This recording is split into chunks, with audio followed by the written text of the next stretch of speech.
Ako si Dicey at ito ang Man at Work 3189 at ito ang product natin ngayon.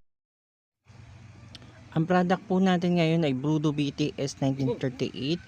So, etong hawak-hawak natin yung nasa gilid ko, yan po yung Brudo. Pinalagyan po natin ng takip. So, hanggang hips po yung ating taas ng Brudo. So, mataas po yan. Hindi po yan maliit. Hindi yan kasing laki lang ng dalawang jug na kulay blue ng mineral. So, malaki po yan, mataas at mabigat po yan.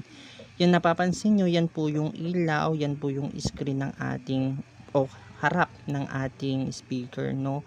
Yang hinahawakan ko digital po yan, no. Naka-digital po yung harap. Diyan natin makikita yung battery. Tapos dalawang D12 po yung speaker, kaya pati kapitbahay nyo mabubulahaw sa lakas po ng speaker na yan, no. Hindi po biro yung lakas niyan. So puntan po natin yung taas sa part. So yan po yung charger. Kung may charger po kayo, dyan nyo po isaksak. So sa mic naman, USB, nandyan din po. Nandyan din po yung echo, yung volume ng mic, nandyan po sa gilid. Tapos yung volume ng speaker natin makikita sa digital. So kitang-kita nyo po na adjust po yung volume natin. At itong hindi sinasabi, ang full volume po niyan ay 30. So kapag nasa 12 po kayo, malakas na po yung volume. Pag 10 nyo po, galit na ang kapitbahay po. Kaya malakas po siya, no? Nagbabago-bago din po ng kulay yung ating light ng speaker. So depende sa gusto niyo kung ano po yung kulay ng speaker, no? Yung ilaw niya na nakikita nyo. Pipindutin ko po yan, makikita po yung iba't ibang kulay ng ating speaker, kung ano po yung itsura niyan, no. Yung speaker din, kung mapapansin nyo, kung ano yung taas po nung tinataas, kasi umaakyat po yung kulay. Pag tumaas po yung ganun po kalakas yung volume. Kapag bumababa po yung volume, nasa baba lang yung ilaw niyan, hindi umaakyat. So yan po yung iba't ibang kulay ng light ng speaker. Pinipindot po natin yan. Pwede pong tanggalin din yung liwanag ng speaker natin, no? So kung bibili kayo nito, tansyahin nyo po na hindi ka lang nag-iisa, kasi di mo yan mabubuhat ng basta-basta, no? Mabigat po yung speaker na yan. Hindi po yan yung typical na mabubuhat mo mag-isa.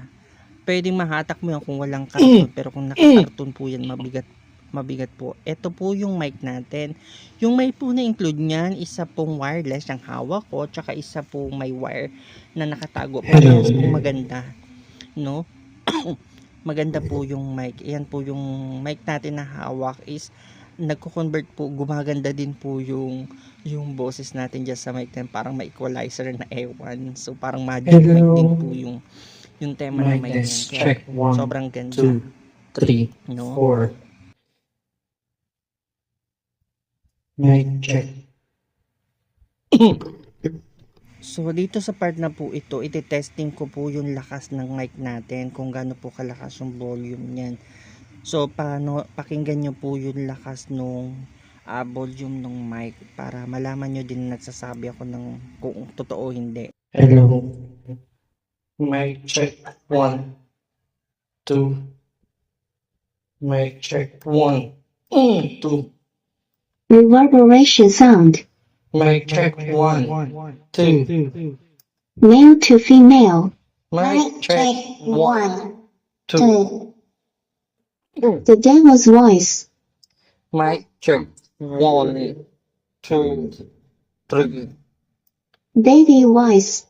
Mic check 1, 2. Pulp reverberation. Mic check 1, 2. Reverberation sound. Mic check 1, 2. Male to female. Mic check 1, 2. The demo's voice.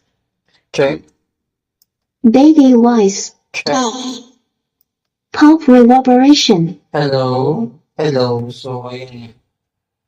Yun.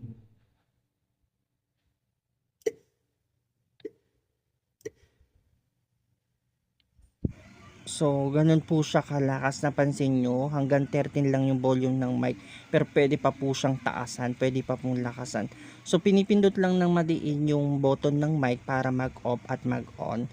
So, ganun siya kalakas. Yan po yung cord niyan. No? Yung charger na itinuro ko sa taas, meron din po yung saksakan sa likod. At mamaya ipapakita ko po. Yan po yung hawakan natin. Ayan po yung caption o yung details, no, ng Brudo natin. Yan yung units, kung ilan yung battery. Yan yung on. Ayan yung sa battery. So, makikita nyo po talaga na maganda siya kasi naka-level. So, yan po. Diyan po isinasaksak yung power cord natin. And then, ayan po yung tweeter na nasa likod. So, malakas po yan. Yan. Malikabok lang kahit may sapin na. No? Then, yan po yung lagay ng battery. Ngayon, may gulong yan. Ngayon sa battery po, kung gusto nyo ng lakasan pa o tasan pa ng battery, pwede nyo po yung palitan ng battery dyan sa baba. No? Nahanapan po yan ng battery. Napapalitan po yan. Hindi rin nila yan sinasabi. Pero yan po ay napapalitan. Pwede po kayo magtaas ng battery kung gusto nyo na mas matagal. Speaking of battery, kung gaano po katagal, no, depende po yan sa paggamit nyo. Kung nasa 13 lang po yung volume ng inyong speaker, aabot po yan ng isang buong araw, no? Buong araw po nyo po siyang magagamit. Pero kung nakatodo po yan, na wala namang magrereklamo, aabot po yan ng 3 hanggang 4 na oras kung naka full volume po. Ganun po siya. So, pwede din po siya gamitin kahit nakasaksak yung charger. So, wala namang problema po yan. So, may safety feature po yung ating Brudo. Kaya hindi po kayo matatakot na lumaki yung battery, masira. So, may gulong din siya. Pwede nyo hatak-hatakin kung saan-saan. Pero kung bubuhatin, malabo nyo pong mabuhat kasi mabigat. Okay?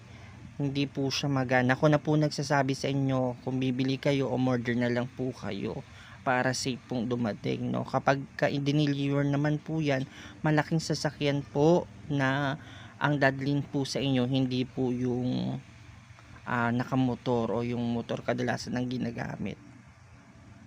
Ngayon sa nagtatanong kung ilang taon na po ang aking Brudo, ang Brudo ko po ay magdadalawang taon na. Binili ko po ito nung kalakasan o bentahan niya. Ngayon mas mababa na lang po siya. So naglalaro po dati ang presyo nito ng 13. So ngayon mababa na lang po siya. I-grab nyo na habang mababa pa kasi babalik at babalik yan sa presyo niyang mataas. So nakakatuwa kasi meron ng mga ganitong mga speaker na malalakas na pwede mo nang hatak-hatakin, no? Hindi na yung nakahiwa-hiwalay pa at ang dami mong bibit-bitin kung sakasakali. So pwede itong pang party guys, pwede yung bitbitin sa outing basta ipabuhat po, no? At yun lang guys, muli ako si Jessie at ito ang Man Network. Bye! Bili na kayo dyan sa aking link sa baba guys. Okay, sa TikTok account ko parehas Man Network 3189.